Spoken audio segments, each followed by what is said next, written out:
2D hand-drawn action adventure platformer where you can use a paintbrush as your weapon. So what makes this different is that you have a sketch journal and you can find inspirations on levels to put into your sketches, and throughout these levels you can customize the character's capabilities. In this case, there's a lot of stuff to actually customize, and you can do this by gathering materials, and then you can upgrade those sketches that you've done into stronger artwork. Right, so that in itself is good. That's a character progression, right? Amazing. Now forget about it, because everything else about this game is also amazing.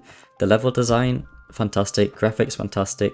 The animations is what grabbed my attention the most. Everything is so fluid, whether that's literally opening up the settings panel, there's really good animations there, or if that's the health bar in the top left, there's really good animations there. And those exact animations is what separates this game from being a game and making this game into a true piece of art. That alone made me play this game longer than I ever thought I would. You know, I don't play 2D games, I don't play platformers, is this like a Metroidvania game something? For starters, I don't even know what that means, so I don't play these type of games. I don't like fantasy games too often, and this is more, you know, you got magic and stuff. And still, somehow, I enjoyed every single second I spent on this game. Like, this game is truly amazing. There's so many different environments that you will end up going to with lots of different colour palettes, and there's lots of stuff inside these environments that will just want to kill you, and you will need to use your brush to take care of these things. Like, you have certain abilities, so you have an ability that's just like a normal attack, then you also have a stab ability. That stab ability, it can be used for enemies, but it can also be used for stabbing environmental things.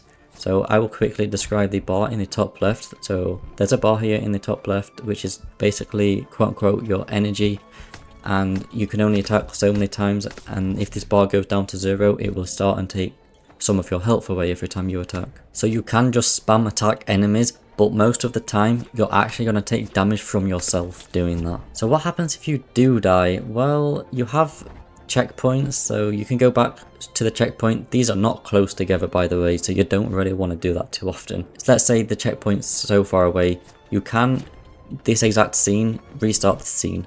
So you don't have to go back to the checkpoint, you can just restart the scene, or I don't know if they call it a level or something. I'm just going to call it a scene, you can restart that. But if you do that and go the easy way out, in the top left, it will only give you 60% of your health.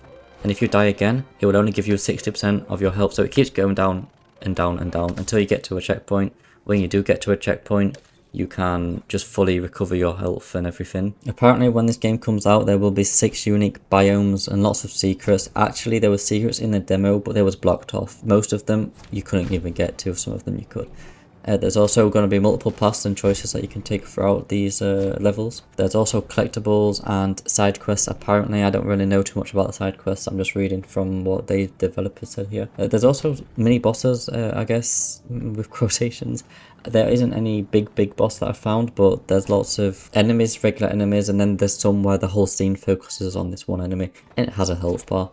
By the way, you don't need your mouse at all to play this game. You can move. I had to rebind the keys because WASD is actually abilities, and then you've got your arrow keys, but I don't have arrow keys. I use WASD to move, and then whatever, any button, you can rebind them. So you don't actually need to use your mouse at all, but I believe you can use it in menus for settings. This game is set to release currently in Q4 2025. It also currently has a demo. I'm not sure for how long, or maybe forever, but the demo is here on the Steam page. You can check it down below in the description. Also, wishlist the game. This is honestly amazing. Like I said, everything about this game I don't play. I don't normally like. And somehow this game's pulled it off. It's just pure art. You can tell when you're playing it. Anyway, thanks for watching. Thanks for your time. Please check out this game, please. And goodbye.